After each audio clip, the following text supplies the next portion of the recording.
Welcome back to the Iron Sights podcast. I've got Shelton Stevens here of 13 Bar Performance. He also holds an interesting position as a lead human performance coach for Army Special Operations Command for the United States of America, which is awesome. I got connected with Shelton probably about 2 years ago now by a dear friend, Jeff Nichols, and his wife out at the time it was Virginia. I know they're making a little bit of a move right now of Performance First. Another couple that works in the special operations community, has a long storied history there. I was so grateful to meet you, and I'm so grateful to have you on the show, dude. Welcome, Shelton, to the show. Oh, I'm glad to be here, man. Thanks for having me. This has been a long time coming. I was trying to bully you, convince you, persuade you to somehow make some time when we were actually in the same room, but it wasn't going to happen. And I knew that, but it was worth a try. Yeah. And I wish we could be doing this one in person because I just really enjoy the energy that I get from you when you're in the room. I mean, when Shelton walks into the room or when he says something, everybody quiets down and listens up because of the presence that you have and how you handle yourself. And I think people are going to get that from today. So I'll take you how I can get you, and here we are. Let's doing this digitally, you being over on the right coast and me being over on the left coast. So let's just start by giving people a little bit of background on you. Maybe just talk about yourself a little bit about your history, your journey, and how you got to where you're at. Yeah, man. So pretty much I grew up in Virginia, mountain boy at heart. Didn't really know much about strength conditioning or anything from a fitness perspective. It was just dad hounding me of getting into the garage and lifting some weights. And that's pretty much all I knew back then. I just knew sports, and I knew lifting weights was a thing, but knew nothing about the science of it. But grew up playing sports my whole life. Ended up getting a scholarship to play college baseball down at Palm Beach Atlantic in West Palm Beach, Florida. So funny story, my dorm room was across the waterway from Donald Trump's mansion. So I got to wake up and see his big American flag flying pretty much every morning. So it wasn't much to complain about. It was beautiful there. But all I knew was ball, man. Like, that's all I really knew. Didn't know what I wanted to major in. I just knew I wanted to play baseball. And then later in my college career, a couple professors came up to me like, hey, we think you'd be interested in this strength conditioning profession. I'm like, yeah, let's try it. He's like, well, what you need to do is you need to apply to some internships. I'm like, okay, cool, perfect. I'll do that. Well, come to find out, I'm applying to like 60 or 70 different schools and get probably 4 responses back, right? I get emails and text messages all the time on social media about, hey, how'd you get in the profession? Like, I don't think people realize how hard it is to get your foot in the door, to really get it in the door. I think you're right. Anybody that's made a career out of that knows the truth about that story and the grind once you're in the door. I mean, getting your foot in there is one thing, but staying in there, it's like, this is what the job is? Wait, I'm folding towels and taking Gatorade out to people? Like, what is this about? Yeah. Perfect. And that's the thing. So I get a response back, and Florida State emailed me back. And I was like, well, that's cool. Like, Florida State's known for a good school. And I worked the internship there that summer, and that's exactly what you say, man. Like, it is all about, I pretty much restocked Muscle Milks all day. I pretty much worked from 4:30 to 7:30 at night. I had to work at different, like a adults class at night to earn some money. I stayed with the assistant coach, but he put me up in his, like, it wasn't even a room. It was more like a closet. I had a mattress on the ground, and just, it was a grind, man. Like George Foreman burgers, like every night, like that's all I knew. And you just kind of, you earn those positions as you go. Like, you just build networks, you work your tail off, and eventually, like, you work your way up. So I worked from, Florida State, and then went to LSU and to Wofford. So you're building and going to these different schools and building your network. And then eventually, you work a connection and work yourself to a full-time job. And that's where I was. I earned it at Nova Southeastern in Fort Lauderdale. Okay. So that this was a Division II school down there at the time, and quickly got promoted to director at like 24 years old. I had no idea what I was doing. No idea, right? So real young, being a director over about 20 sports, trying to manage a staff, design the first athletic weight room that they had, because we did train out the rec center. They didn't have their own athletic weight room. So facility design is another huge component of being a coach or 100%. in a private facility, as you know. It's tough, man. So, like, I was kind of learning as I went. and then just continued to go from school to school. I was at Southern Miss, got mentored by Paul Jackson, who's a great strength coach in the profession. And then from there, we had we went from 12-1 at Southern Miss with the football team, winning the conference, to 1-12. Oh, wow. Right. So a big shift with the year. Well, what happened was they brought on some other coaches. The culture was a little bit different, and boom, there you have it. Like, coaches get fired. You're done. You move on. You're done. Yep. That's how quick it happens. It don't matter what you did the year before. Doesn't matter. You're right. Right. So very common tale. Oh yeah. So they don't care. I mean, you see the tweets and the stuff all the time. The best strength coach in America. Don't fall for it. Doesn't matter. Yeah. Doesn't matter. Right. Doesn't matter. So, one day I decided, all right, this football thing is tough, right? I want to go to something different. I was still training Olympic sports when I was working with football, but then had an opportunity to just train baseball at Liberty University in Lynchburg, Virginia. Beautiful campus. If nobody doesn't know about it, highly recommend that you go visit that place. It is amazing facilities, campus, beautiful mountains. It's like a diamond in the rough. Not a lot of people know about this school, but it's amazing. Okay. Built a lot of connections there and loved it, right? But still not safe. Different administration, different athletic directors, wanting to change some things. We just had our first son, and then, we ended up getting fired. So it's like, okay, so what do we do now? Here we are again. Just had my son. They don't care if you have a baby. Doesn't matter. So me and my wife kind of set for a little while, and the military space was very attractive to me for a while. And I was like, let me try this thing. I want to put my resume in, had some connections through the tactical space, and one thing led to another, and I landed the job here at Fort Bragg, and that was about 7 years ago. And as you know, time flies in the military. It doesn't stop. Time flies. And yeah, man, it's crazy. It's been 7 years, but it's been an amazing 7 years. There's been stability. We've had our second child. And I couldn't be happier, man. So that's where I'm led to now.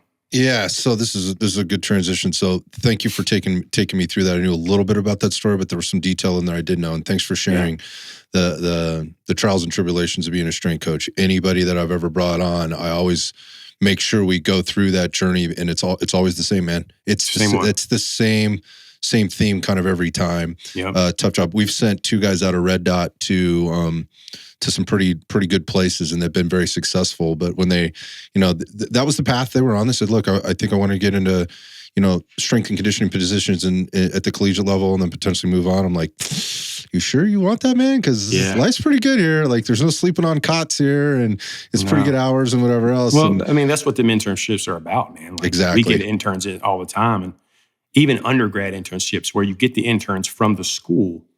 It's a wake-up call. When they're sitting there at 4:30 in the morning, eyes crusted, like they don't realize what they're getting into, and that's the grind of it, man. Like that's part of it. And they just think they're getting to come to the weight room and work out. It's not it. Yeah, I think they had some pretty good information going. These 2 guys had pretty good information going on, and as a result, they were ready for that. It doesn't make it any easier to have to go through all that, but they've thrived, and they're doing their thing. Yeah. But one of them's now run into hey, we got some coaching and administrative changes. He's been at the same spot for about 3 years now, and he's moving on. And I just bring I say all that to say, like, the goal is to land somewhere like you are now, right? And to have that stability. You said the word safety. That comes with relationships, but it also comes primarily from performance. And this is a performance-based position, right? In all the ways, that you could imagine that. But obviously you have to produce results. And the fact that you've been there for as long as you have, with the level of people that you're with, in particular, if you go back the 7 years that you were talking about, you're coming in at a kind of a different time, right? We're coming off the end, or just closing out 20 years of warfare, but a massive, uptick in the volume of people that are in special operations, and certainly at a critical time in the development of training programs, recovery programs, and I think what I would just say, kind of maybe sum all up in saying, the curve of education was was massive in a very short period of time. When you really look at strength and conditioning, the history of it, going all the way back to, kind of what Eastern Europeans were writing in the textbooks and, in the literature there, and how that is still followed very, very fundamentally to this day. But with all the other things that have come along, call it tech, call it just advancements and whatever else. And you're dealing with folks that have been in it for a long time and been active for a long time. Lots of deployments, lots of injuries that happen on the job and off the job, all the things that come along with that. So it's not like you're at the beginning stages of this process for somebody that's like just is trying to get ready for selection, or is in the middle of selection and we're trying to keep them healthy or get them ready for their next, the next thing they have to do, whatever that is, for however long that is. To the guy that is, been through all that and now is being deployed regularly. So you're getting your hands on and getting reps with really a very unique group of people in history and time. I wonder what the biggest things that kind of popped out to you. This is kind of a softball or a lame question is broad, but I wonder what you pick up when you walk into this situation. You're kind of taking all this in, coming from the collegiate setting. What are the major differences? Some would probably be obvious, but what are some of the nuances there? Well, coming in, we see this a lot. You're coming in from the college sector or even the professional ranks. It doesn't matter. It could be NBA, NFL. If you don't have that military strength conditioning experience, your programming, you get a wake-up call real quick, right? You can't bring that rah-rah traditional strength conditioning philosophy into this setting. Now, I'm not saying other military settings. I'm saying this setting, right? You're talking average age of 32 years old, like you said, been in it for, 11, 12, 13 plus years, already tons of injuries. So there had to be some adjustments made to my programming ASAP. And that came from, one, putting my ego aside, two, communicating with the guys a lot more, and then three is in strength conditioning, and when you go to school and working with sports, conditioning or energy system development isn't really a big thing that you study. No. Right? But it's the total opposite. It's strength. A lot of strength and speed, not a lot of energy system stuff. Yep. Exactly. And that's a huge thing that I had to attack and learn more about as we went, because nobody really, taught me anything. It was just speed work. But that's been good. It's been good for my career. It's been good as a professional to grow. And that's probably three adjustments that kind of stick out to me right away when it came to walking in those doors. Yeah, I gotta imagine it's somewhat intimidating, but for a guy like you, the pressure is a good thing, right? It drives, the seeking the deeper knowledge. Yep. And at that point, you'd probably have plenty of connections and obviously a way of getting yourself up to speed. I want to talk about that a little bit. Obviously, the differences being when you're working with college football, right? It's a season. It's whatever, it's 16 games or whatever it is now. Maybe they go to a bowl game or whatever and do stuff. They get an off season, right? They're kids. And when I say that, I mean that respectfully. You got your 18 to maybe 22-year-old who's in a different place and time in their life, right? Don't have a lot of liability. They're not bringing the same baggage along. I mean that from an injury perspective. They're also fresh and, pretty much, this is a blanket statement, but pretty much anything you throw at them, as long as you can get them to do it consistently, you're going to get a decent result from. Speed training, strength training, very well known. We know what to do to elicit a specific result based on the person that's standing in front of us. There's because of the volume of people that go through that, but you're dealing with some different animals now. Again, going back to the more mature,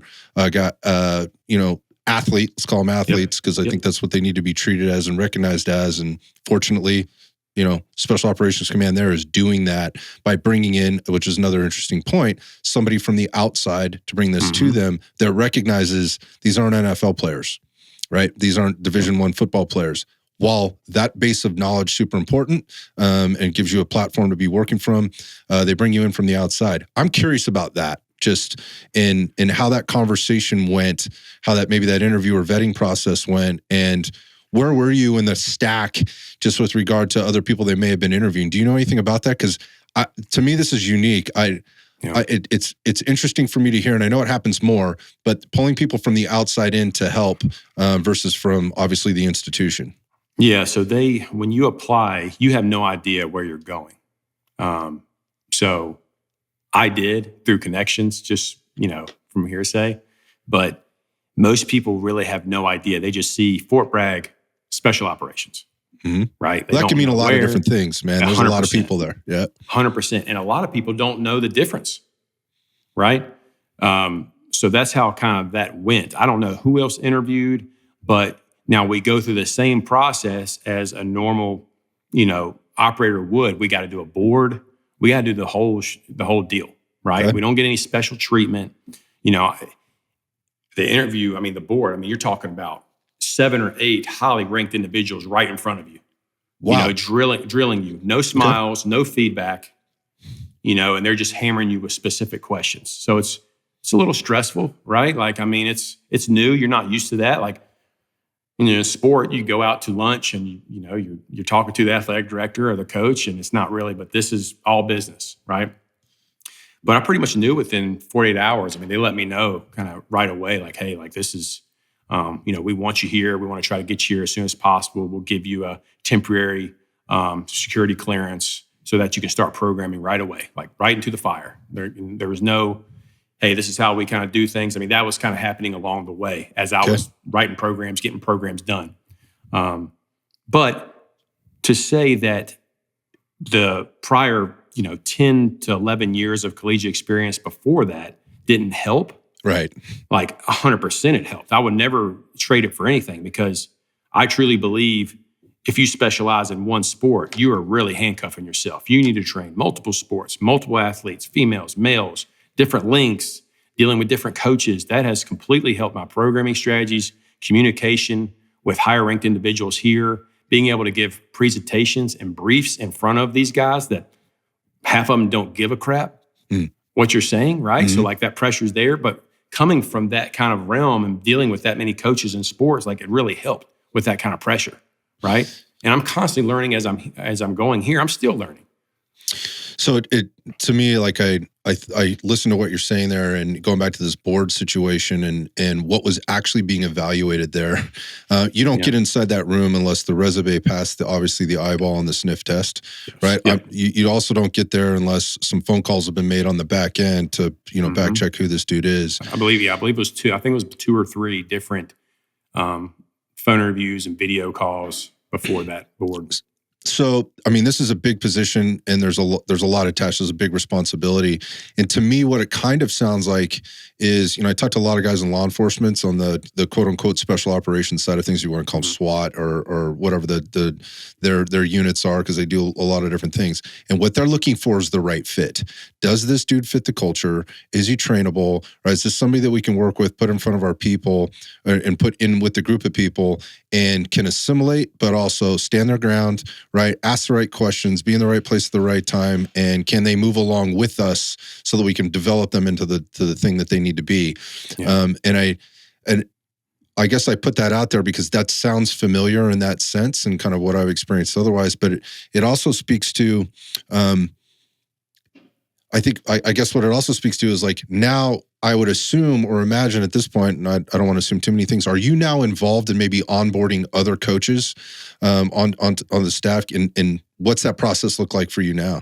Yeah. So basically, it's happening tomorrow and next week. Like we're trying to hire somebody coming in August. So to answer your question, yes. So we get a pile of resumes from the contractor, right? Which is KBR right now. Okay. Pretty much all KBR does is cut the checks. We don't hear from them. We're not involved with them. They cut the checks, but they send us the resumes that qualify. Now, to qualify, one, you have to be certified through 2 organizations. It's either got to be through the NSCA with the CSCS, okay, or the Collegiate Strength and Conditioning Association with the SCCC. Mm-hmm. Those two certs are the gold standard. You can't get in with anything else. The TSAC don't matter. None of that matters. It's just those 2. And as long as you got those 2 and then 5 years of full-time experience, you get passed through if they think you're qualified for the particular position, which our advisor really helps because she knows where we're at. So it's like, even if you got 5 years, you're probably not going to, you know what I'm saying? Like, yeah, totally. So we'll send us maybe 30, 40 resumes I think we got. And then we went through about, I would say, to 10 and then cut it down to about 7 or 8 for the video. We're going to do video calls starting tomorrow. Yeah, so I love that. So this is much different. I'll bring this up later, but this is much different than how people that you may be training or coaching choose their training programs, right? Or choose their coach, their online coach, the training product that they buy from somebody. We'll come back to that. Yeah. Like it's much different than that. So maybe just talk a little bit about your clientele, man. Like who are the guys that you're working with or the people that you're working with? You know, talk about that at whatever level you can. What can we tell people? No, we have, I mean, as of right now, I would say probably individualized programs. You're probably looking anywhere from 50 to 60 specific individualized programs. And that ranges from ages anywhere from 26 to 45. Right? So you can imagine how different some of these programs look. Absolutely. Right? One size does not fit all. No, not at all. And that's another reason why, like, again, we always joke about it in the office, like, you program here, you learn how to, if you can work here and deal with this, I mean, sport is a cakewalk when it comes to that, right? Like, that's easy. But basically, I mean, what you do is it's kind of up to you, man, because again, these guys don't have to use our service, right? I mean, that's well known in the profession. It's completely optional for the guys to use us, but we are seeing a shift in the culture. I will say that. I would say in the last like 2 or 3 years, I mean, you can tell these guys are being coached up, right? They're calling you coach. They're bigger. They're smarter when it comes to their body. They know, what's out there when it comes to supplementation and performance and podcasts. I mean, they're listening. They care about their fitness. So they come, they ask questions, and a lot of them want to be on programs. Like they want to be coached. And it's a good thing. So as soon as they cross the hall and get through that selection and get on a squad, like boom, like I try to connect with them right away. I was like, hey, come on to the office. Let's meet. Let's talk. Let's talk about where you want to head next, because you got to get out of that selection mindset and you got to get into like, okay, let's talk about training a little bit smarter. Right. So yeah, can we talk about that a little bit? Just kind of what that mindset is in this shift. So two shifts. One is that, and you said like in the last 2 or 3 years, it's really changing. Why? Like, what can you put your finger on there? But number two, like, where are they coming from or coming in? You're saying they're coming in much more informed. Maybe is the right term. They care a lot more, and there's going to be some intrinsic and extrinsic things there that I'm interested in kind of hearing from you, and kind of where these guys are coming to you from. Yep. But maybe you can answer the first thing just in terms of the change or the shift that's happening. Yeah, so we get guys from everywhere. SEALs, we get different tier 2 units. I mean, they're from, it doesn't matter, right? Okay. Marines. So we're getting all them to enter. And basically what we're seeing, I think it's a shift in the quality of coaches that are entering the military tactical space. Oh, nice. Where before, what you would see is basically like, Exos used to hold this contract, right? I didn't know much about Exos at the time, but Exos has nothing wrong with Exos. I don't know much about theirs. I haven't been there, but I know they have a certain system they like to run. It was very cookie cutter, and guys would see like, well, you're doing the same thing I'm doing. You're doing the same thing I'm doing. I need my own individual program. And then that's where the culture was like, like, I don't want to be a part of that. And then you got guys off of human performance. And that's where you got the HP name from. It was athletic performance, and then Exos had human performance, and that's where that name came from. But now what you're seeing is you're not getting coaches from Exos being grandfathered in. You're getting coaches from NFL, NBA, collegiate, Division I, like actually like mature coaches who want to settle in and is tired of the bullcrap in sports nowadays, that want to like settle in and really dig deep into this space because they see stability. The pay's not bad since the contract changed to KBR. So the pay's a little bit better. And that's what you're seeing. So you're seeing better coaching. Guys are getting on board before they come here. And I think that's where you're seeing that shift, right? And that's where it's getting carried over. And then they're like, well, like I expect this here too. I expect this throughout my career. So that expectation, I would imagine, leads to obviously a value in their position and wanting to keep it and hold it and do a good job. And when you're around other people like that, you're in the room with the same type of people. Obviously, that breeds a lot of things, including success and a drive to do better and learn more and all that stuff. So, well, and one thing, what it's doing too is we've noticed this the past year is, your older guys, that's in the team leader positions now, right? Like they're getting passed up by these young bucks, and it's pissing them off. So now they're coming in and they're like, hey, like I'm tired of this shit. Like I'm ready to get on a program. So that's a good thing. That's the competition, right? Because these guys are coming in. One is like, hey, like maybe I don't want to drink all this alcohol with y'all at the end of the day. Like I care about my performance, and these older team leaders are like, what? I mean, what's that's the what we deal do, here? though. That's what we do here. That's what we're supposed to do. Like, nah, man, like I care. Like I need to go get my sleep. I want to train. Like I gotta get up. I gotta work with Shelton. Like, and then it starts to carry over a little bit, and it's like, man, like this culture shift is slowly happening, and right in front of our eyes. It's awesome to see. And I that's interesting. It's coming from the bottom up. And when I say the bottom, I just mean the youth up. And that youth being, you were saying like average age 32, but that's still a pretty young man. And that's a dude that's done a lot of things at that point, or, gal for that matter. I know it's predominantly male. That's the way it is and that's the way it's going to be. But my point being is it's that shift is coming from the bottom up.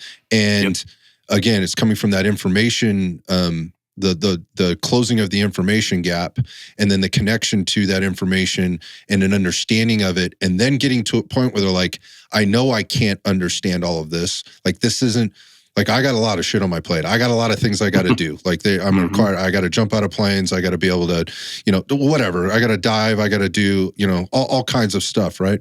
And so they're recognizing the value in a coach, and obviously, if those coaches are there and they're seeing that.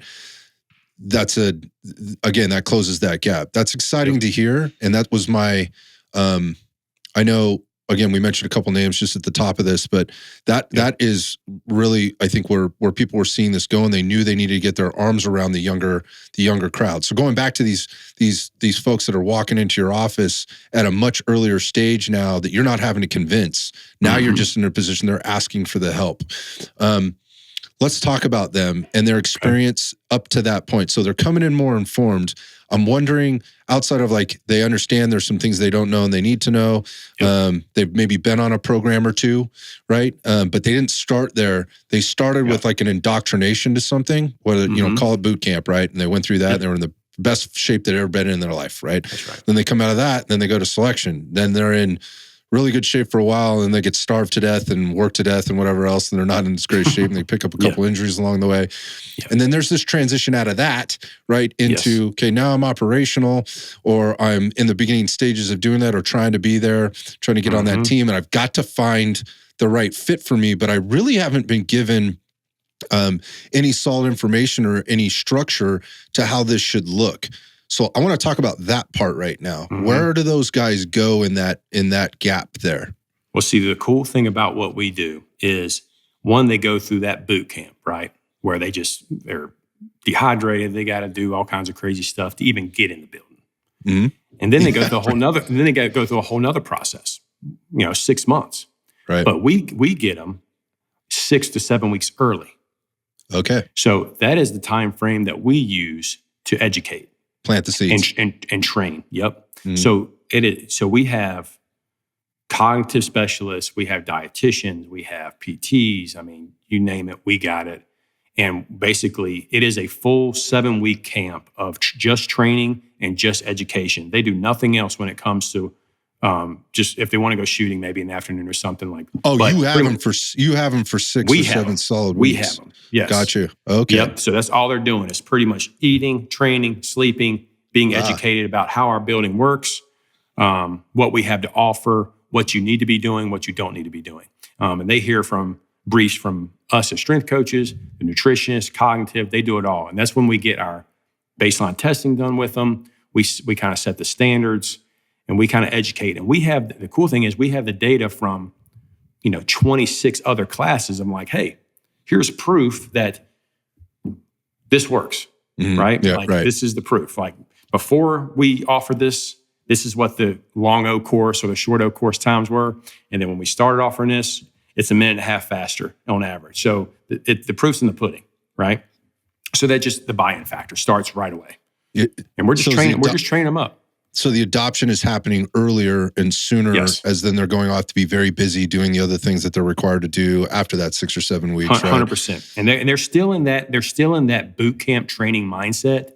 There's got to be a shift, because the next 6 months, it isn't that kind of mindset. It's like you have to show up every day for the next 6 months and be able to do your job, because you're being evaluated every single day. Every minute, right? Every minute. Yeah. And there's not a lot of room for I don't know. I've never been through that process before. No room for error. But it's never their fitness that gets them kicked out ever. So they're prepared that way, physically to get through it. It's the grit. It's the the emotional intelligence, or EQs you might refer to it, all those kind of things. Processing speed. How well can they handle CQB? Because the cadre's not stopping for anybody. Right. So it's just like, how quickly can you pick up on things? Because you're going to learn the basics, and you're going to shoot a lot. Yeah. So are they also what's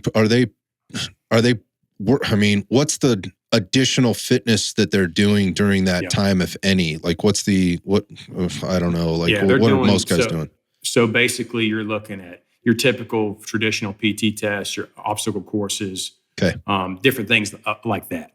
Now, we still give them a plan to follow during those months, right? Because it's very important for them to understand.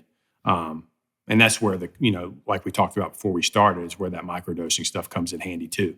Can't wait to get into that. Yeah. So that's that we kind of educate them. Hey, you are going 5 to 6 days a week. You probably don't need to be crushing yourself an hour and a half in the weight room just because you got time to do it. Yeah, there's and what's driving that, right? The emotional. I'm losing weight during this process because I'm not sleeping. I'm certainly not eating enough. So I'm not recovering. I'm not eating enough, and I'm probably overtrained. So it's like it's like this triad here, right? Like there's under eating and feeling overtrained and not actually being overtrained, but this is all the stuff. So they're feeling skinny. Right. So there's that. They want to put some weight on, so they go hit the weight room. And I totally get that, especially at 25, 26, whatever years old. I totally get that. But obviously there's some pitfalls there in terms of the triad I was just mentioning. So they get through this process, then they get out and they're feeling good, right? So I'm through that. And now they're walking into the next sort of stage or phase of their life and career. And this is where you're waiting there with open arms, right? And like, hey, guy, you made it. Congratulations. Here's where the real work begins, because if you want to last another 10 years, or longer, there's some things you're going to need to do much differently than you were doing before. And that's where this individual programming comes in, and then whatever else you're doing. So when they're coming to you at that point, and you're putting these programs together, maybe talk about, so you already have baseline on these guys, which is so valuable, right? And you can kind of show, and then I assume there's a reevaluation there. Talk about the process that you go through. When somebody walks in, again, across the hallway and in your office, is like, hey, man, I know I need more. Where do we start? What do you do? Yeah. So basically, I'll sit them down. We'll chat about, again, how their body's feeling. Our nutritionist is right there. She'll get a DEXA scan on them. We'll make sure, where their body fat was. You're talking about 6 months, right? So we're reevaluating them and see kind of where they're at. They're still busy. Is there blood work in there? Oh, yeah. Tons of blood work. Tons of new panels that we're trying to lead into. I mean, they get tons of panels, and they get access to all this data as well. So they get to follow this throughout their career. Okay.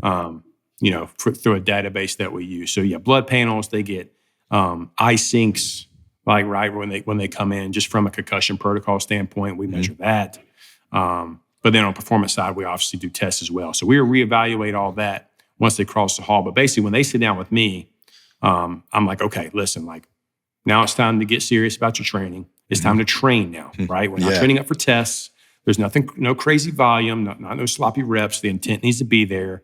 This is what I'm thinking. What do you enjoy doing? Because that matters to me as well. Because I want you to be on board. I want you to enjoy the training. And then they kind of give me, they're kind of, they're still young at heart, right? So they're like, hey, I enjoy this, but whatever you want me to do, I'm open. Now, that changes depends on who their team leader is and how things change. Because again, that has a huge, huge impact on, one, how they respond to our performance department because that team leader might think that we completely stink, don't want nothing to do with us, and that trickles down through the whole team, which is horse crap, right? It's just it's everywhere. But for the most part, they listen. That first couple months, man, when they cross the hall or whatever, it's hey, coach, just tell me what you need me to do, and I do it. Okay. So I mean, that's a great place to start, right? Yep. And the cultural stuff and the other things you got to deal with. You got the big jack team leader who's 260 pounds at 8% body fat. Yeah. And can lift a house, kind of thing. Like that's important to him. So that's what's probably going to be important for the rest of the team kind of thing. I think I get it. It's the same, go back to the collegiate level. It's the same there. Like you can have position coaches that hate the strength coaches for all the, for all the things they're doing too. So that's not going to be new territory for you. I know you get that. But here's a question in this, and that is, what are the things that you're finding they're doing too much of at that point and not enough of at that point when they're coming to you? Like, what are the major gaps? What don't they understand, or what are they misapplying? Maybe is more the question. Yeah. So, I mean, obviously the number one thing is they're running too much. That's the given. Like, you will have that handful of guys that are already pretty intelligent when it comes to that. Like, hey, like, don't expect me. I don't want to run, miles and miles at a time. Like, I don't care about that. I don't need to do that anymore. That's like music to my ears when they come in and say that, right? But for the guys that like to run, we're not going to ignore that. I could train around that. They just got to understand, like, you can't be burning the candle at both ends. Like, you want to get, the big 3 lifts. You want to get those numbers up, but you also want to run 30 miles a week. Like, hey, like, let's sit down and chat about this for a second. That's not rational. Yeah, that's not exactly rational. Right. So we're kind of seeing a little bit of that, and that's just the tip of the iceberg, man. Like, then you get into exercise selection, because that, like, my philosophy on that has completely changed when it comes. Let's talk about it. Let's talk about it. Yeah.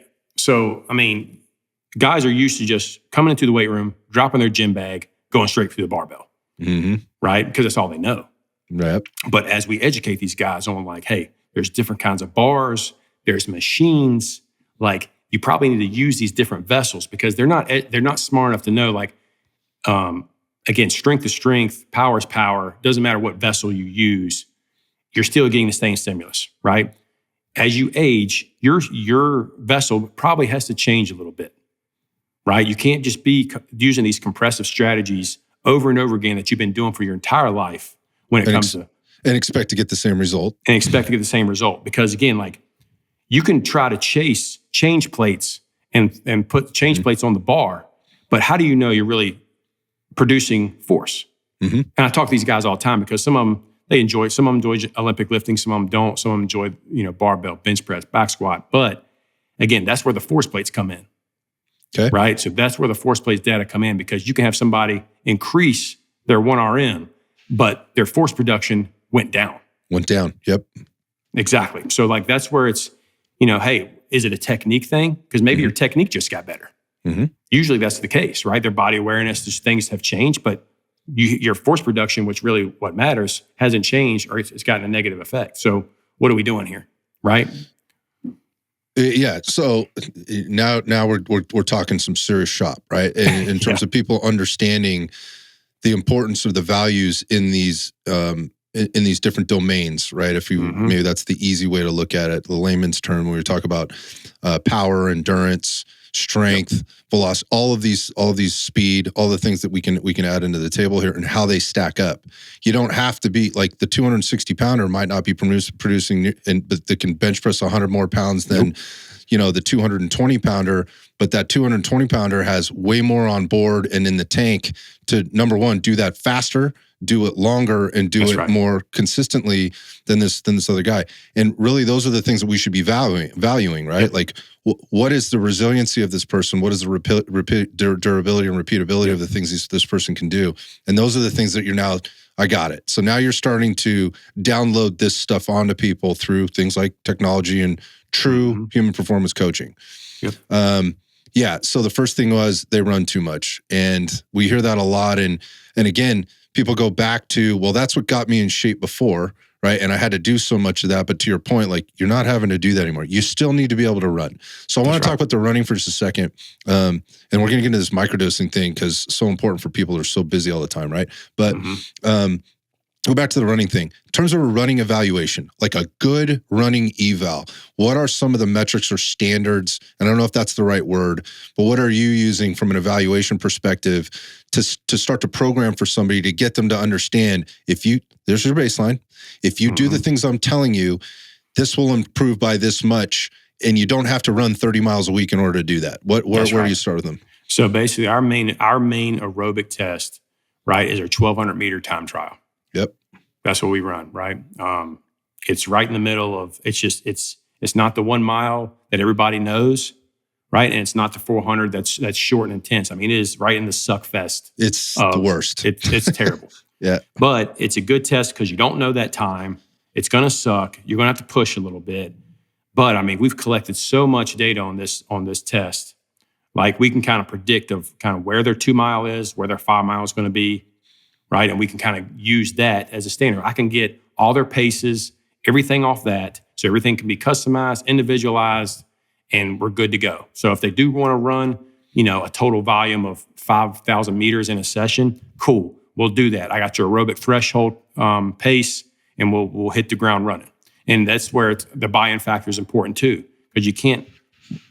I mean, yes, you can program just standard conditioning for somebody and tell them to go run like 400 meter repeats, but if you don't have specific paces, right, and if speed is the priority, you need to train off pace, right? The heart rate's great. Everybody's about heart rate and zones, and all, that's great. But if you want to get faster, you got to run faster. We need to run faster, right? We need to run pace. But yeah, that's kind of and that doesn't mean we don't run long distance. I still will have guys run like they enjoy their weekend runs, right? But there's purpose behind their weekend run. Are we training speed at zone 2?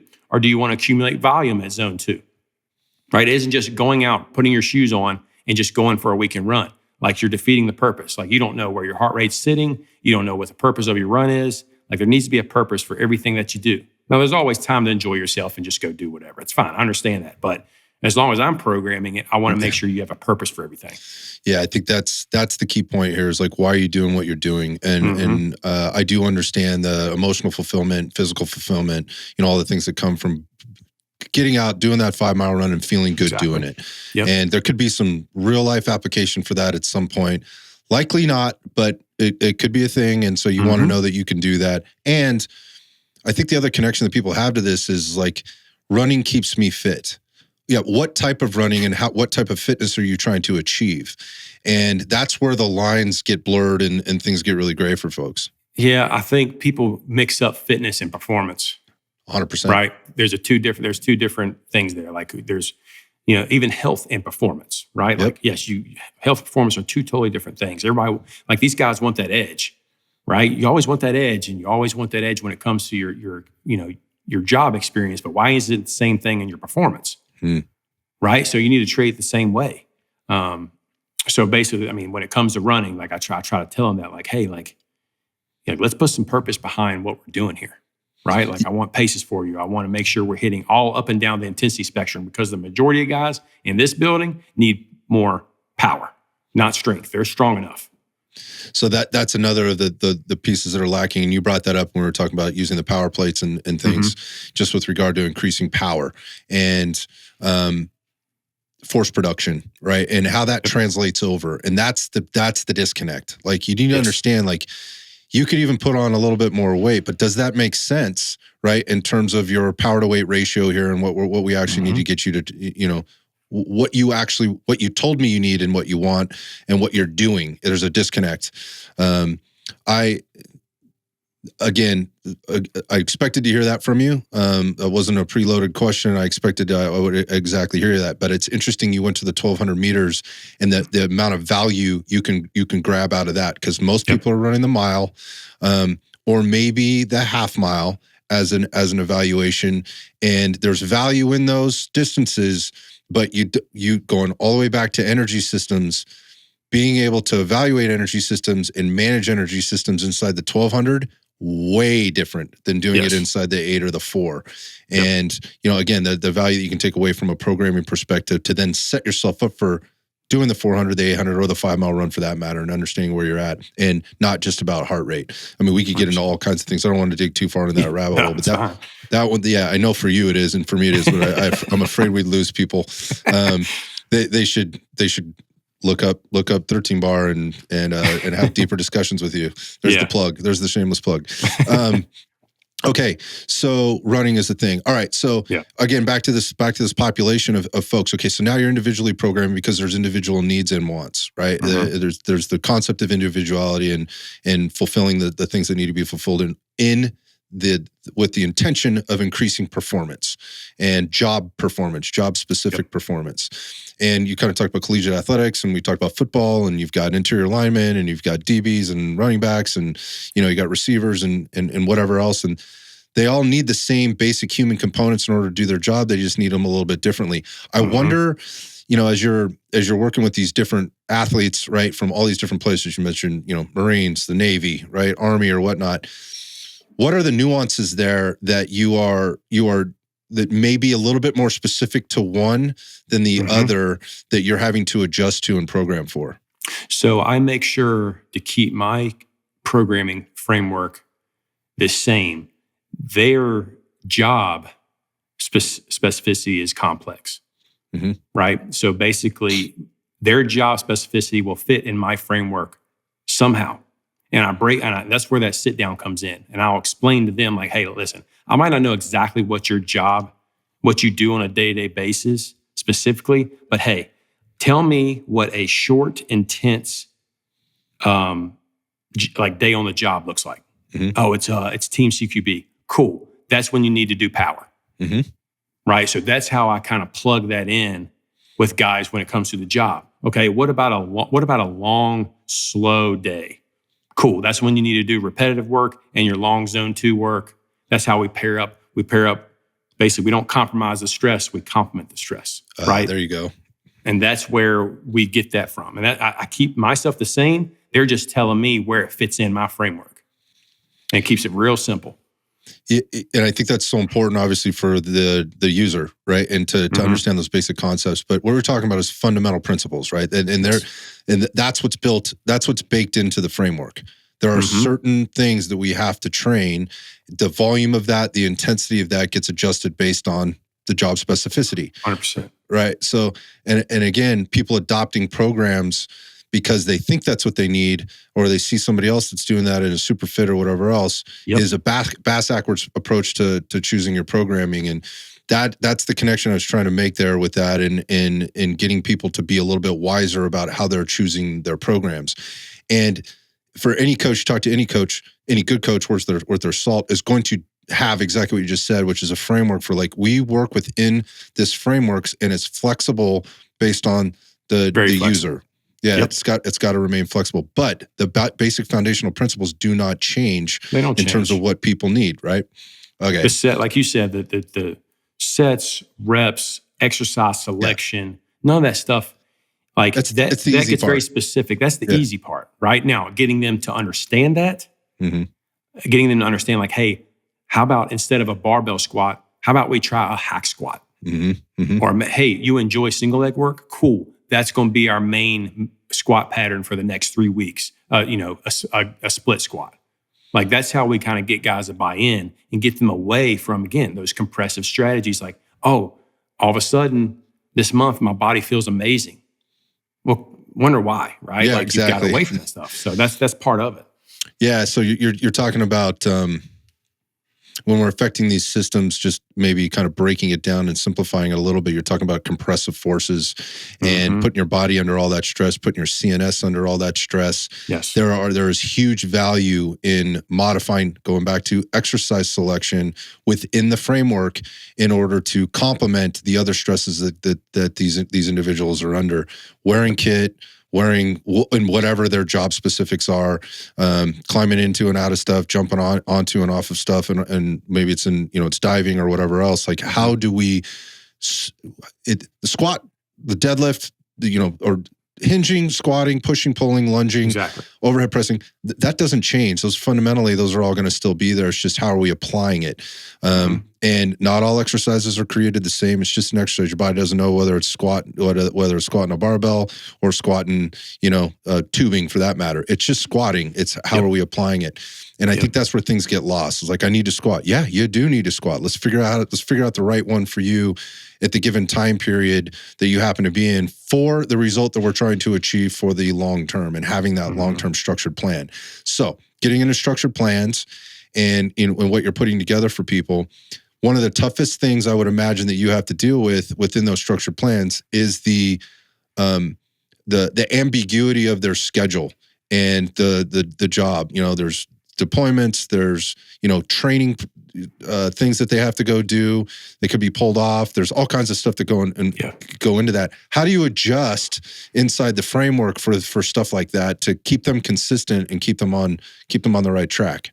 This stuff has changed within the 7 years that I've been here, and I think I'm finally kind of solidified something that allows guys to be able to train consistently no matter what their responsibilities are, right? One, I like giving them the freedom of choice, right? And getting them to understand that framework I talked about, right? And that framework pretty much comes from, I don't know if you've heard of Daniel Bove, but he's the Pelican strength coach. And he's come up with the quadrant system. Okay. Right? And your programming is and complementing stress within these quadrants, when strength, power, repetitive, rest, and regeneration.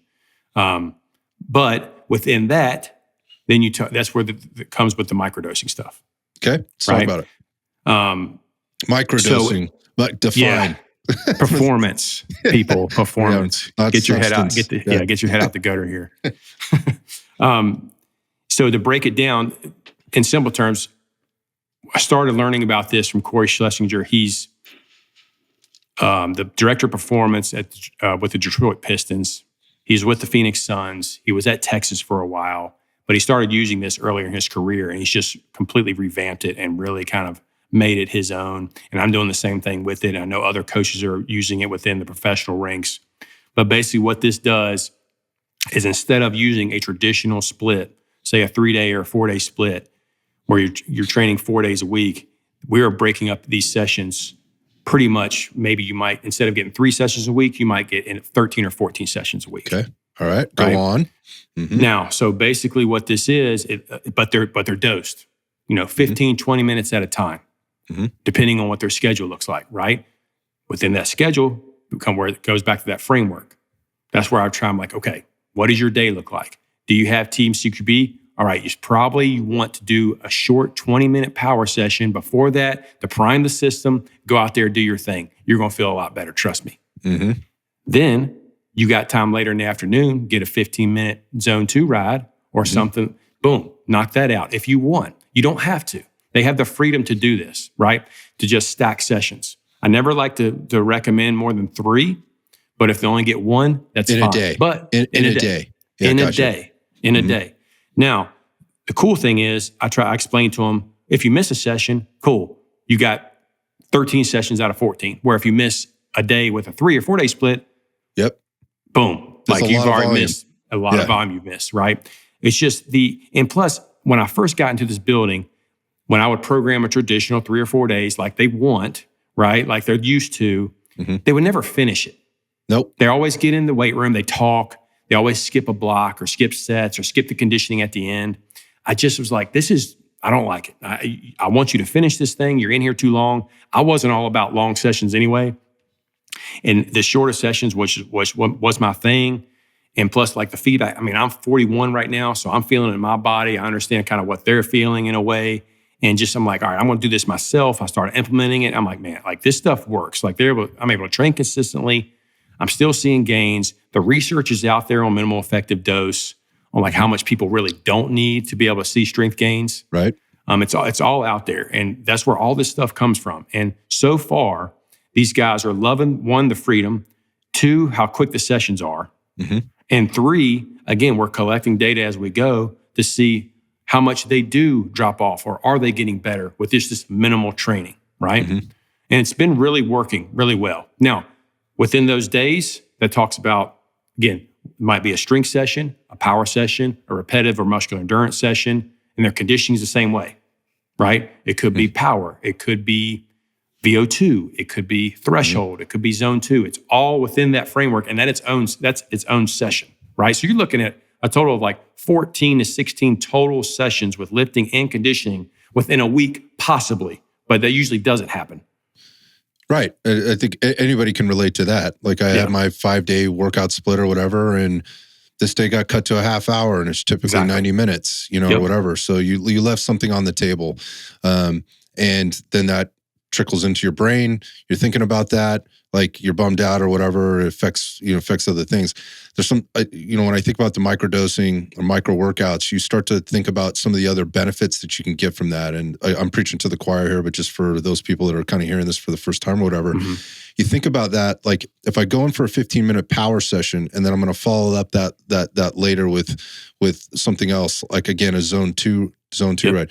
Think about you're going into that next session much fresher than trying to do a 60-minute workout, then add your 15-minute zone 2 session at the end. So I think people can come in with a better level of intention. They're fresh. Their energy systems are recovered if being managed appropriately. It also is that downregulation of some things while you're upregulating other things. You can get out of the zone. You can shake off that long day of CQB, as you were saying, with the zone 2 ride, whatever, kind of bring you back down to earth a little bit. And then, with plenty of time to recover for your next 20-minute session or whatever the next morning or however you've got it placed. And the other part about that is going back to timing. And I think about like collegiate athletes. If you're working in the strength and conditioning room, especially with football athletes, talk about the social hour and that it's herding cats is what it is. You got 50 guys in a room.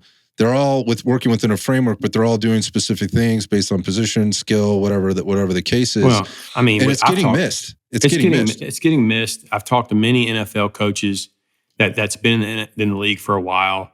And they say to themselves, like there's specific schools and specific strength coaches, they know that athlete's going to come there and be beat all to hell already. Because of the way they train, right? Now, if they're a freshman coming in, they could probably handle some stuff. But as a junior or senior going into the NFL, I mean, the majority of them don't train like they did when they were a freshman in college. That's when you got to start, again, being smart about how your exercise selection, right? So it drives me crazy when I see these people message me on Instagram or again, like they tell me their deadlift or bench numbers. I can care less, man. Right.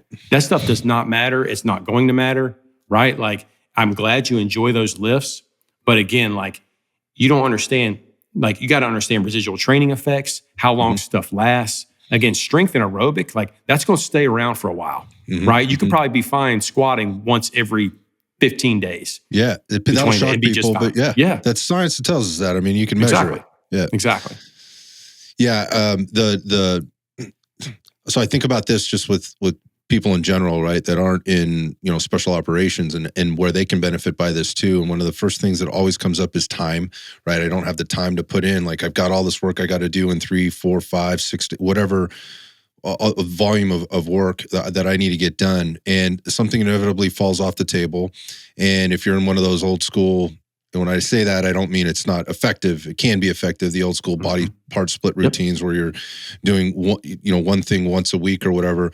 Even the most elite, fitness competitors now out there, when you think about bodybuilding or whatever, are now splitting it up to where they're hitting everything at least 2 times a week. They're getting the same amount of volume.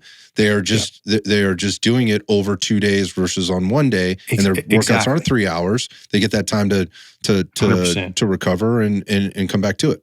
We're still, like, that's the thing, like the bodybuilding, like I think sometimes we've shifted away from the bodybuilding, the bodybuilding side, which to me, the guys in this building and when, especially guys in the military, like you probably need to start adopting some of those strategies. I don't disagree at all. Yeah. Right. Like that's where they're missing the boat. Like forget all this CrossFit stuff you're seeing in these Olympic lifts. Like, hey, like you need to be married to some machines. Yep.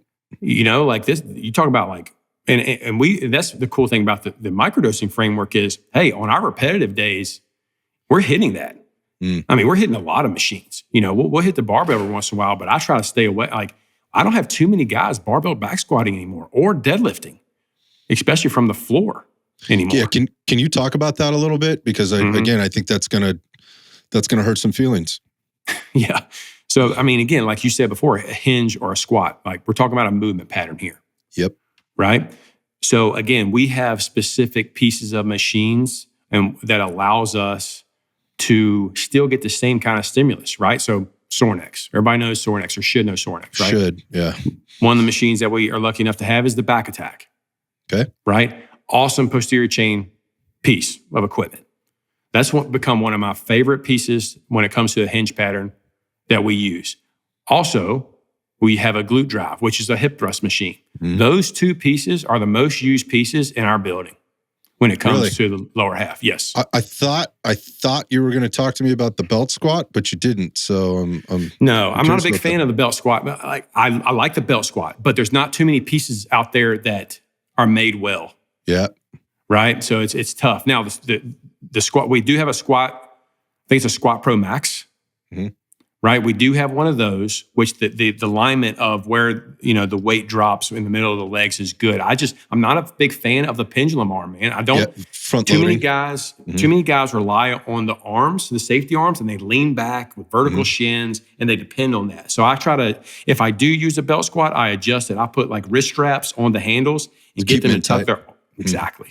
Yeah. Exactly. It allows them to do a natural squat motion there. But we use the belt squat. We use the hack squat. We use the hell out of some horizontal leg press machines. That's kind of our main, obviously glute hams, reverse hypers, dumbbells, kettlebells, different specialty bars, big on the Mars bar, huge, Hatfield squats. Anything reverse band or assisted hands to take that pressure off the bottom on the hips and knees, we're throwing it at them. And they're loving it because they've never been exposed to it before. And they're like, holy crap, where's this been my whole career? And they're getting stronger and they hurt less and, there's more force production, all the things that come along with that. We're not even using percentages. I mean, we strap them to the gym awares, the velocity-based units, and getting them to understand what that's all about because they're used to percentages and hitting a certain percentage. I'm like, dude, you just got, it's summertime, it was 9 degrees a day and you've been out there for 8 hours and you expect to hit 5 sets of 3 at 89%, not happening. Come on. Yeah, come on, man. So I want you to hit this zone. Your weight will determine, your speed will determine what weight's on the bar, right? And that's where that works. Yeah, can we talk about, so you're just talking about percentages and we're talking about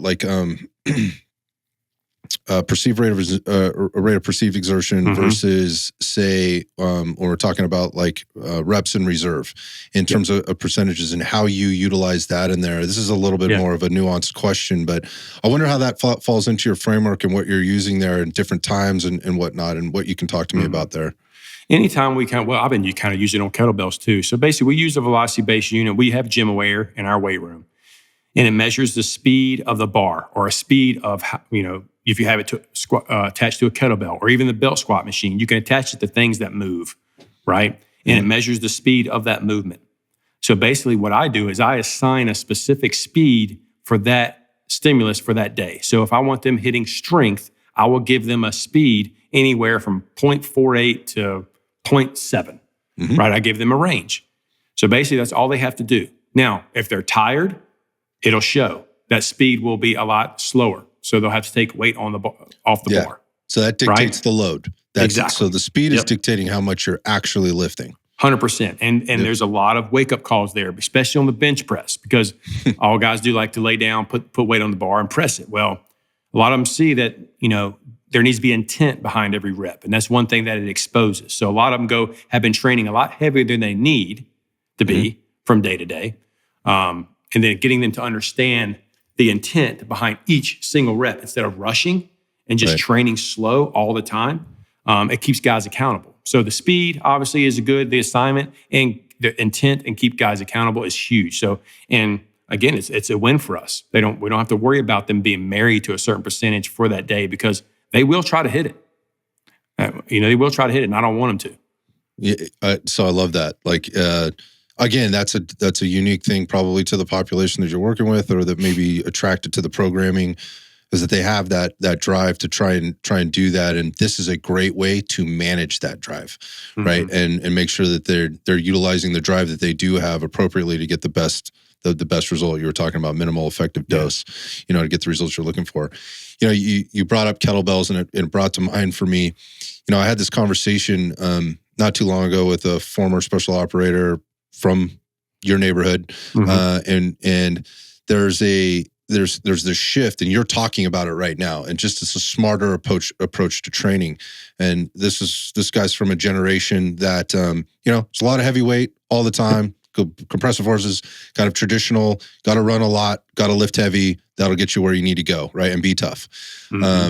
So let's talk about this, like this focus on movement and mastering movement as it relates to building the things that you're building within the framework. And I think there's a little bit of pushback, and because I think it got overdone. And that being said, like, we got to be rolling around on the floor, we got to be using all this FRC, we got to be using Eldoas, we need to be doing more quote unquote stretching, flexibility training. The mobility training got really popular. People misinterpreted the difference between mobility and flexibility. But the main principle I'm trying to come back to here is movement in general, and where that gets programmed in and how it gets programmed in to where you're not rolling around on the floor for 20 minutes, right? But you are still working your flexibility, your mobility, tissue integrity, all of those things, and how that gets built in. Because again, people I think are afraid of that. They go, it's not intense enough. You're right. Rolling around on the floor for 20 minutes is probably not a good use of most people's time. So how would you talk to that? Yeah, 100%. I'm with you, man. I'm not a big fan of 20-minute dynamic warm-ups, right? Like, nobody wants to do it. If it is programmed in, they're not doing it. Right? They're looking at their cell phone. 100%, right? Yeah. Nobody wants to do that. So basically, I try to, within that framework, even with the microdosing framework that I use, I make sure that stuff's in there, but there's purpose behind that as well, right? So it's part of the training session in itself, is the way I make it. If it lasts more than 10 minutes, I've done something wrong, or they've done something wrong, right? So the first thing is a heart rate component. No matter what, jump rope, it could be on the Echo bike, but you're looking, 2 minutes max. Just get the blood flowing, right? You roll on to the next thing, which is more of a mobility, stability component based off what they need. Now, this is more global in nature. This isn't, crossover symmetry bands looking like just complete dog crap. Nobody does right. Nobody does prehab and rehab correctly. I don't care what anybody says, unless that PT or coach is by them. Is eyeballing right there, 100%, right? You're wasting your time. So what I try to do is try to make it some sort of global pattern where they're getting tip to tail, some sort of hip, thoracic opener, internal rotation, kind of all in one, right? I try to put that in there. And no more than like 2 sets. That's it, right? We're just hitting it. Sometimes there's a stability component in there. If they're a little bit more hypermobile, we'll add a little bit more stability, right?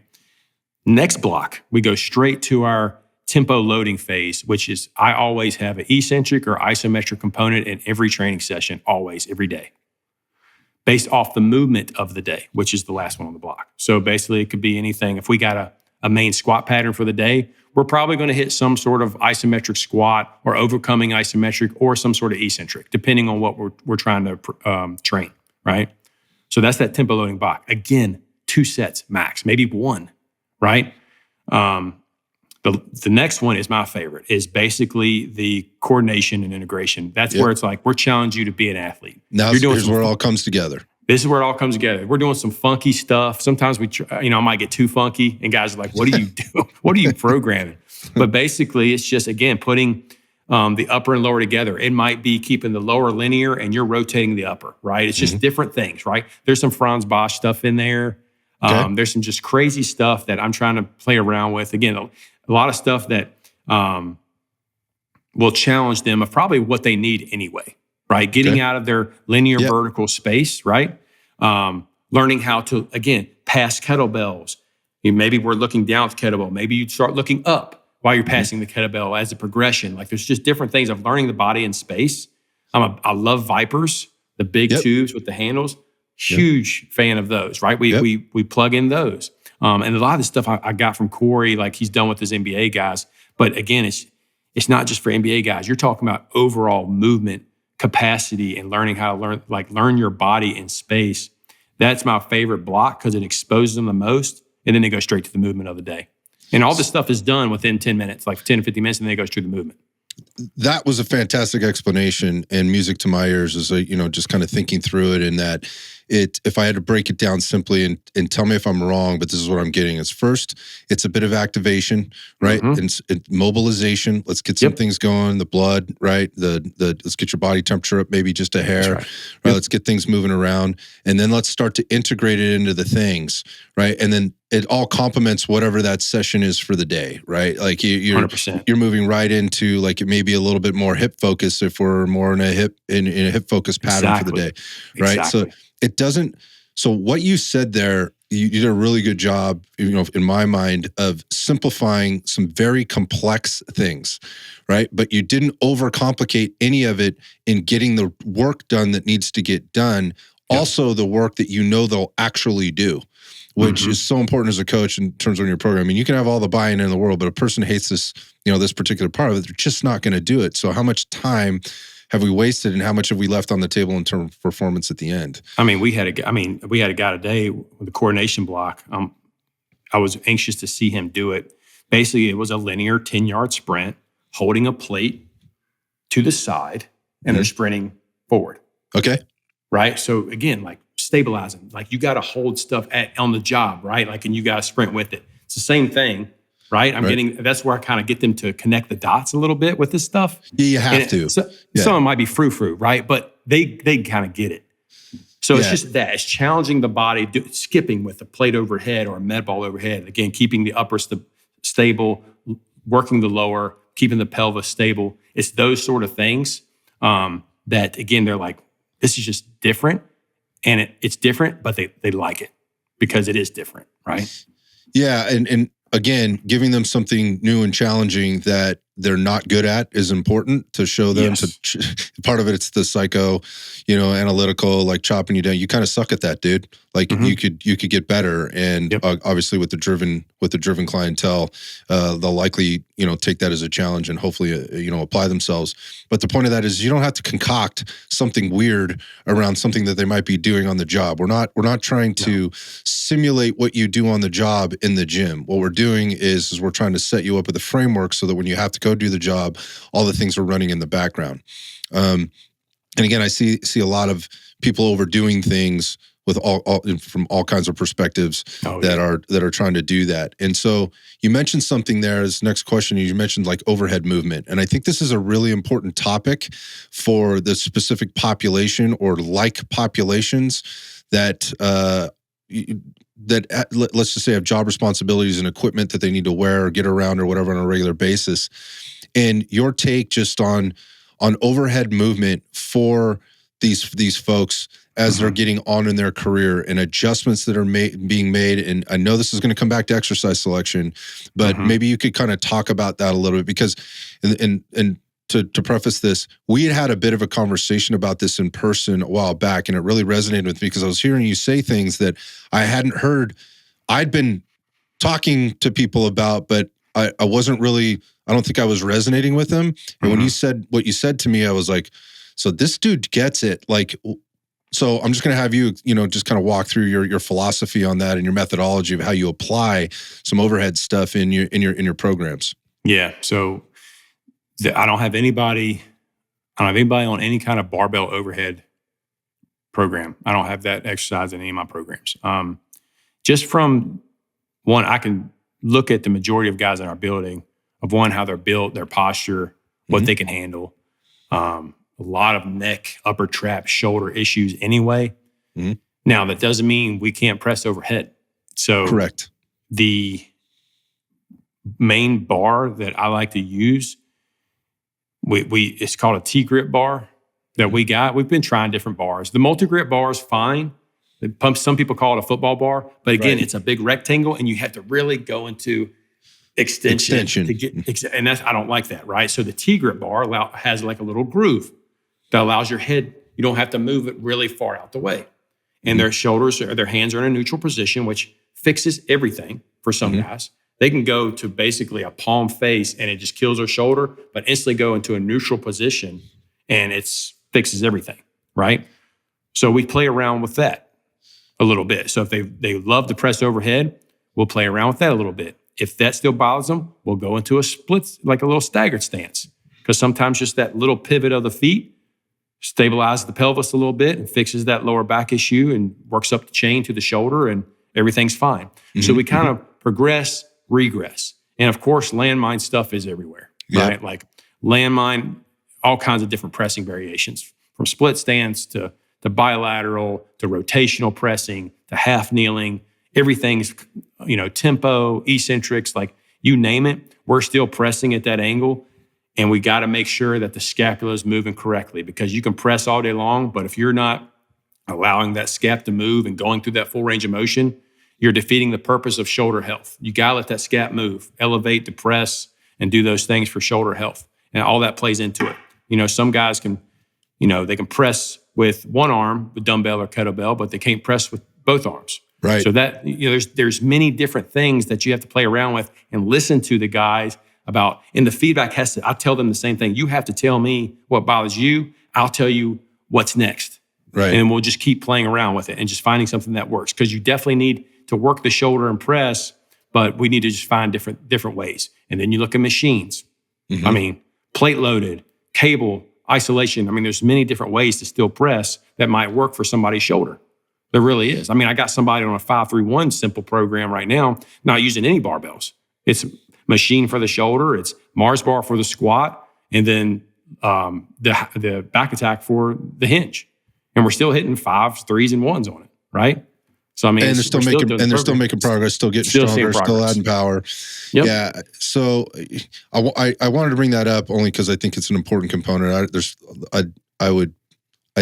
I'll say this, it's a sort of a bold statement, but I would bet that anybody out there that's listening to the show that wears a vest or kit on a regular basis hasn't had some type of a shoulder issue, right? The space in that subacromial space is closed up, right? You're probably a bit rounded forward in the front. You're maybe a little bit elevated. It's just part of the deal, man. That's just what happens, with the heavy loads, the heavy rucking, and the equipment stuff. So, the exercise selection, going back, and again, how you emphasize that at the beginning here, and that it's not that we don't do this, we just do it this way. And one of the reasons I asked that is a couple of things. One, I think a lot of programs that people adopt are going to have quite a bit of overhead barbell movement in there for a couple of reasons. One, because they think that's what their clients want and need, right? And that could be very true, right? And likely is in a lot of cases. But two, it's because it's easy to program. And most people have access to that. And so you're talking about a lot of equipment that many people may not have access to. That's not the point. There's something in there. There's something in your gym that you can use. And I think if there's a third part of this, it's likely that a lot of folks that are in this space have or do have dabbled in or continually do things like CrossFit workouts, High Rocks workouts, things like that, because of the relationship they're bringing to the hard part, right, and the capacity building that goes on in the strength and components that are there. But it's, again, by definition, it's random and varied and all these things, and it doesn't end up being very consistent. And so they have done a lot of overhead movement, and they feel comfortable going there, and they're probably pretty strong there. And that works for a while. This has been my experience. It works for a while until it doesn't. Exactly. And the reason it doesn't is because you reach a limitation, and that's generally discomfort, pain, injury, whatever else. And then where are you, right? Then where are you in your thing? Are you just, again, going back to volume and intensity and the different components, what are you pulling out of your program? And how is that impacting the rest of your movement and the rest of your strength and the rest of your force production if you're just trying to work around something all the time? Yep. And I call it the gift of injury, man. Like it's a constant cycle, right? We got guys do CrossFit, but again, it's they do CrossFit, they get hurt, they go to the PT walks them up to us, we adjust things, they go right back to the same thing and right back until that gift of an injury where the mindset shift happens of like, I'm so tired of being in pain, I'm ready for a change. And sometimes that takes a couple cycles until they get it, right? They're like, oh, I cannot deal with this pain anymore. My back's constantly blown up. My shoulder's killing me, right? I love CrossFit, but That's fine. Like, I'm glad you like CrossFit. We can still tick that box just in a different way. Yep. Right. Yeah. That's that simple. Yeah. It's the gift of injury. And there's a little bit more liability here. I mean, same people, same crowd, like nobody wants to be taken off the job. And it's not that you won't go through that cycle. You're going to go through that cycle, even with great training. You're going to go through it. You train long enough and hard enough and intense enough, and with the right intention, you're something's going to come up. How many times do you want to go through that? And I think everybody should. It's kind of like a rite of passage. You got to go 100%. Through something. I know you've been through your own stuff, right? Yep. As an athlete. So have I, like that. And I have regrets, like, cause I was smarter than that even at that time, but I kept trying to push through it, and I'm fine now. Like I've come out the other side. I'm good. I'll just do a little less of this and a little bit more of that, and I'll be fine. That's not a good return to play plan.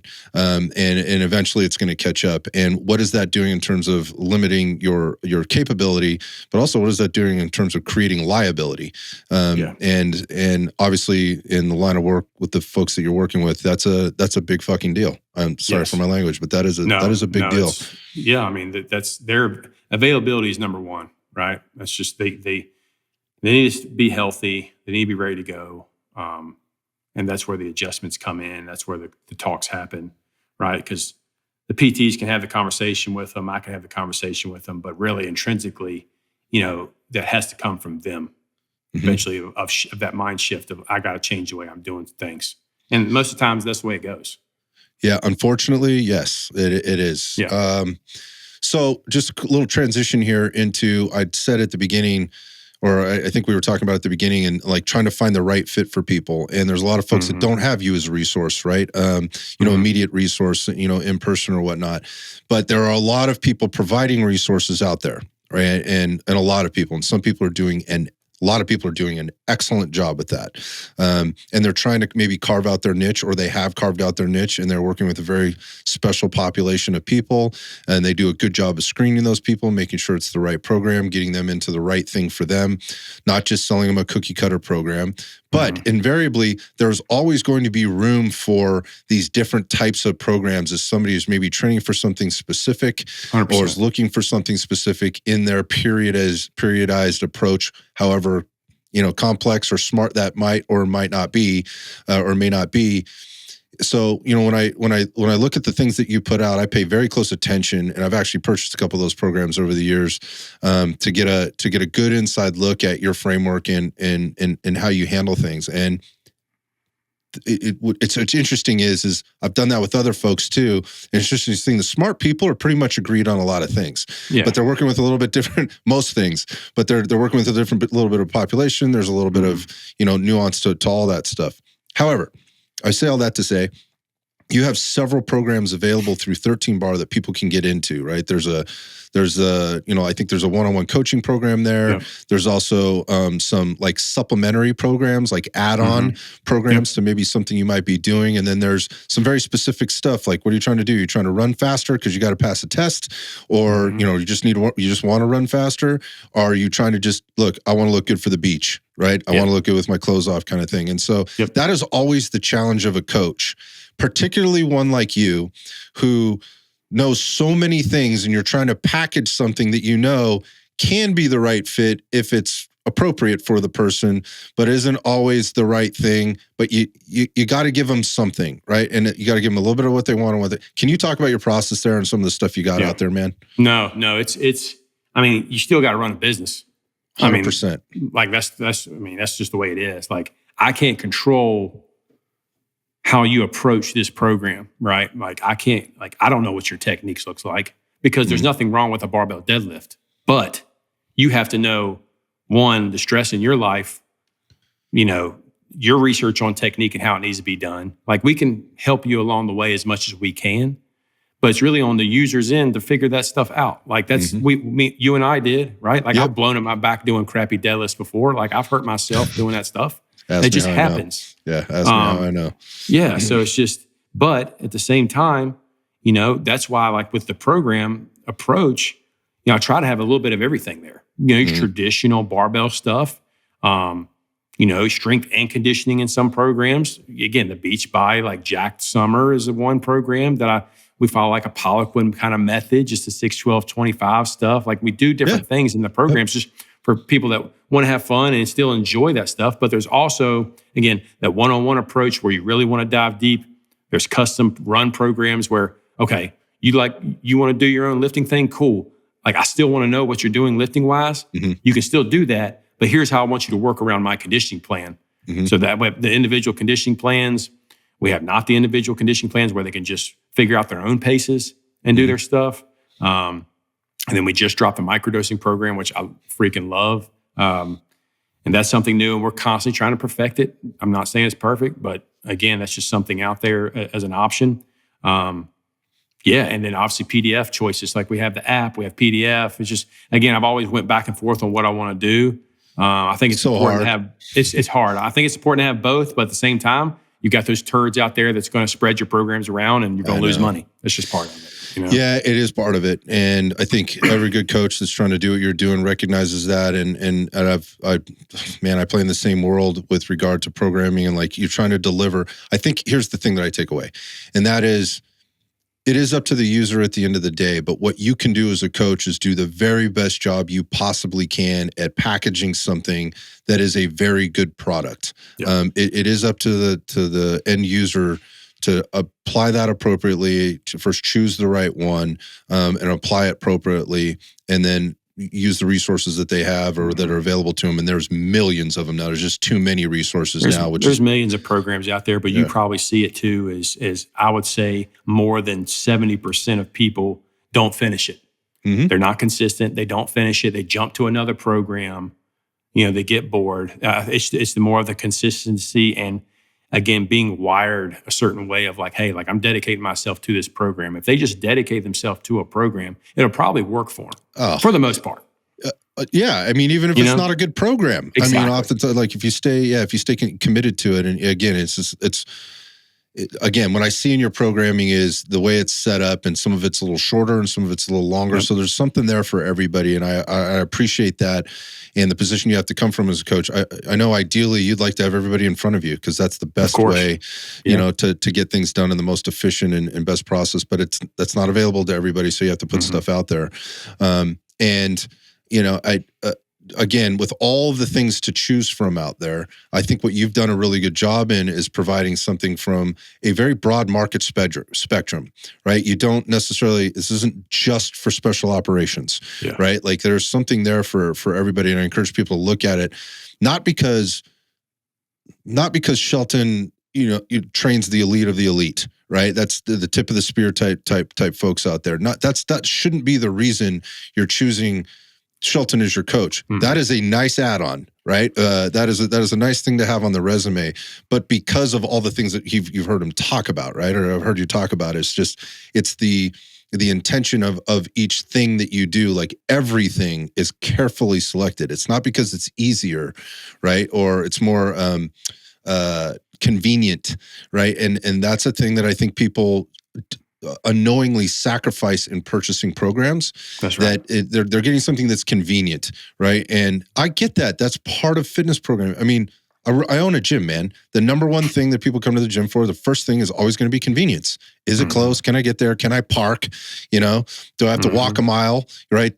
From the parking lot into the gym, all that kind of stuff. And then it's obviously, price. And then, what are my options here? What's available to me? And I think you've done a good job of covering all that. So it's just a compliment and my pitch. The job where I'm at now is it's basically a business. It's just free. Yep. To the guys. I mean, really. How awesome for them. Yeah. I mean, that's the thing. Like it's a convenient factor because we're always talking about like, man, we wish we had another weight room, our own building, not connected. And we're like, wait, well, that might not be a good thing because it's not convenient. They wouldn't walk across the street to it. Exactly. Right. So it's just, there's things, I mean, again, it's true. It's really a business. We're kind of like a la carte, It's just like we have a service to provide. I guarantee if they were paying for it, they probably have more people on it. Yeah. It's just that there's a difference there too. So there's just, it's very interesting. Yeah, it's always the challenge of a coach trying to do the right thing by people, but also try to run the business end at the same time. And it is a business, as you stated, and I appreciate it. And I appreciate what you're doing out there. And on that note, just on the social media side for you, another compliment. You're one of my favorite guys. I've been very public about that. Your name comes up on the show quite frequently and in conversation about how you put out education. And you kind of you feed people with good practical information.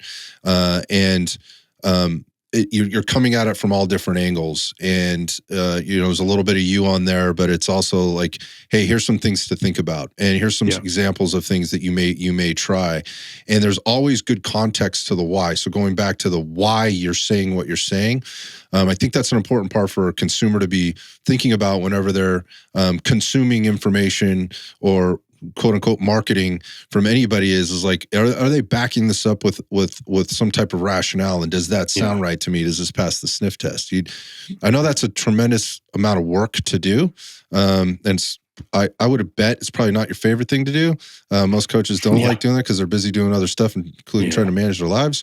But I think you do a really good job with that. And I'm curious, because I haven't seen a ton of stuff yet on the microdosing, but what can we expect in the future? Like, are you going to start to share some stats with us, or what are we going to see, dude? Yeah, I think probably the last several posts I've been trying to plug a little bit in there with the quadrants and some of the sessions and the framework a little bit. Like you said, it's tough, man. Like, especially if you don't have anybody, marketing director for you and posting for you and all that. Like, all that stuff's myself. Like, I try to design that stuff myself. I use Canva and try to get as creative as possible. I mean, I enjoy being creative, and the artistic part of it's enjoyable to me, but trying to, we both know where Instagram and all this stuff's going. It's the clearer the photos and the videos, the better, the more, females that you can have in your videos and the algorithm, all that stuff's changing, right? So who knows where, social media is going to be in 10 years. But I'm not going to change, right? I want to stick to the plan. I'm not trying to put false information out there. I want to stick with what I know, from my mentors and the pros and cons from coming up in the profession and sharing that with everybody the best that I can. Just constantly whatever I'm diving into at the moment, that's kind of like what I like to plug in, like stuff that I read, certain research, different programming strategies, exercises, showing off the gym a little bit. Kind of like, again, I get questions about the garage gym, just everything that involves like, hey, I'm renovating my garage gym. Do you recommend, a rower? I don't know. Maybe it depends. Like, I like answering questions like that, right? So like, that's what I like to do. I try to answer as many questions as I can. Now, if you send me something like, hey, bro, like, and send me a huge paragraph of, I'm like, nah, man, that's not how you approach it, So it's just kind of, I pick and choose, but for the most part, I try to answer as much information and questions that I can get. Yeah, I get that from you. I think it comes across that way. And I think actually what you said there about, posting what you're really interested in or what you're really spending time doing is the best way to do it, because that's the thing you're going to be motivated to talk about, or it's just going to keep you fresh, rather than putting out what you think the algorithm is going to like, right? And disguising it with something else, disguising the message with something else. You mentioned, pictures of, chicks or whatever on there. Like, it's amazing. It amazes me. It works. I mean, you see it. I mean, we might put 30 minutes into a post, but some weird, exactly. Right. Like, it's just like, how does this person have 30 million followers? Like, it's just garbage, but that's just the way the world is, man. I know. That just is. I know. And it can be intoxicating when you get something to hit and then you're trying to duplicate it. And next thing you know, now you're chasing rather than just putting out good content. That's right. And I appreciate that's where you're coming from.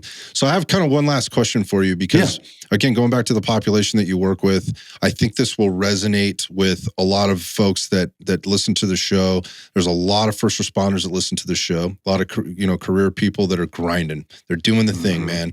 They've been doing it for a while. They've been through a lot of the same similar experiences with regard to how they came up, in whatever industry they happen to be in, how they've gone through their their process. We talked like Bootcamp and then selection and then having to go 100 miles an hour all the time just to get through it, right? To learn it.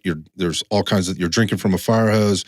And then at some point, let's say it's age 35-ish, right? You start to notice some things maybe changing a little bit. And then it's, then it's the reaching back to what you did when you were 25, right? To try and like maybe pick up some steam again or regather what you've lost because you've been busy doing other things, or you had that injury, or that shoulder's bothering you, or whatever else. I just wonder what advice you would give to folks that are at that point that may be realizing it or don't realize it yet, in terms of how to be thinking differently about moving forward with their human performance program going forward. Yeah, I think it's really learning that, you have a lot more stress in your life than you did when you were 25, 26 years old. I know I do, right? It's just, from health concerns to kids to wife to job to, you name it, right? It doesn't stop. House problems. It's just, there's always something that either in your life that's stressful. And I think it's understanding that, that your training must complement that stress. Whether you're law enforcement, you're fire, or whatever you're doing, right? Stress is stress, no matter what that is, in the weight room or outside the weight room. But your job and your life and your marriage or your kids, whatever that is, that's priority. You should be training to complement that. Like, do not make your training who you are, right? It needs to be the opposite, and you will enjoy training a lot better, right? 3 years ago, strength conditioning and strength coach is who I was. And that was a mistake, and that hit me hard, right in the heart, and then I start to realize like, that was my whole life, until my health issues happened. And then I pushed the reset button, man. And I was like, all right, like something's got to change here. Right. And you start to realize really what's important. Then you just learn as you go, the trials and tribulations of life. And I think the more that you can do that, the better your training will be. Because again, your body's going to change. We're not getting any younger. Right. And this world is not getting any more or less stressful. It's getting worse. Right. And and hopefully, you want to make sure that decline just isn't a drastic decline. Mm-hmm. You want that thing to slowly go down, right? Mm-hmm. And just live that good life and just be able to enjoy training and consistently train, and just enjoy all the things that in your life that really matters. Because training is, that's fun, that's enjoyable, but at the end of the day, right, like you want to make sure that your inner circle and your community is really what matters, and you made that impact, and that should be the priority. Man, that's such a cool statement. I couldn't agree with you more. I'm just north of 50 now. And that resonates more with me than it ever has. And it has in the last 10 years, quite frankly. I hit 40, had some of my own stuff going on, and it changed the way I approached a lot of things in my life. Yeah. And fitness is important, right? It is a foundation for so many other things that go on. So why? I think training to simply be fit is not a really good premise to be on, because there's going to be times when you're not fit. There's going to be times when you're really fit, and there's a comparison game that starts happening there. That's right. And that thing could get pretty evil, and it can start to be consuming, the same as attaching yourself to some identity, or whatever. And stop chasing like the fitness and start chasing the health, side of it. And I think that speaks. I think that's. That the word complimenting is so important, and I hear so frequently. Look, man, you just got to suck it up. You'll sleep when you're dead. Grind harder. 24/7, 365 kind of thing. Look, that works until it doesn't. That's and right. It's not going to forever. So it's just, the majority of your progress is simply going to happen with those punch the clock workouts. Hmm. Right, you go in, you punch the clock, you get out. Right, that's where again, Dan John. Right, yeah, Dan John's the man. Like he is like, and there's something to his easy strength program, the 2x5, and why it works, because people can resonate with that. That's where that's microdosing. That's all it is. That's all it is, man. Like, what's he say? You should be able to put on a pot of water, put it on boil, go get your workout in, and come back, and the water's just boiling. Yeah, Dan right. John's. Like that's how quick your workout is. You just punch in the clock. and seeing progress. And it doesn't matter what it is. Like, okay, maybe you are 50, 60, 70 years old. Again, your training happens, but if you just have some consistency, which is what we touched about earlier in this podcast and what we talked about before we got on, that's the main thing. Yeah. Right? If you can stay consistent, that is the main thing. No matter how you're getting those sessions in, it's just being consistent. Yeah. So as per usual, man, you're Mr. Consistency in so many ways. This podcast has been such a long time coming for me personally. As soon as we finally got it on the calendar, you can talk to Cece about that, but I was pretty excited about it because we had an experience with you, and she's like, "Oh man, I'm sorry we can't be out there on the other side of the country and doing this in person because we just really enjoy your energy, and you got a good soul, man. And then there's so much knowledge in there. I could talk to you for freaking hours, man, about all kinds of stuff. We could have dug into some rabbit holes here and probably lost people a long time ago. Oh yeah, and I appreciate that about you, and I also appreciate what you're doing for our military, dude, and supporting the people that support us in the ways that they do, whether they have to pay for it or not. They're paying for it somehow, I guess. But that said, man, look, if there is anything that I can do to help, spread your message, at any level, spread your message, help you, assist you. I don't know what that would be, dude, but if there's anything I can do, please reach out and let me know how I can do that. We need more coaches like this. We need more of this type of messaging. Sometimes it might not come across as super sexy for those strength coaches out there. They're probably punching the air right now. But at the same time, I understand where the disconnect happens with the rest of people. We need more people like you and more of this messaging. So if there's a way that I can help you expand that, please tell me. I'm there in a heartbeat. I appreciate that, man. I really do. It means a lot. So Shelton, it's bye for now, but hopefully not bye forever. There is a chance I could be out on that right coast here by the end of the year, and in your neck of the woods, in your neighborhood.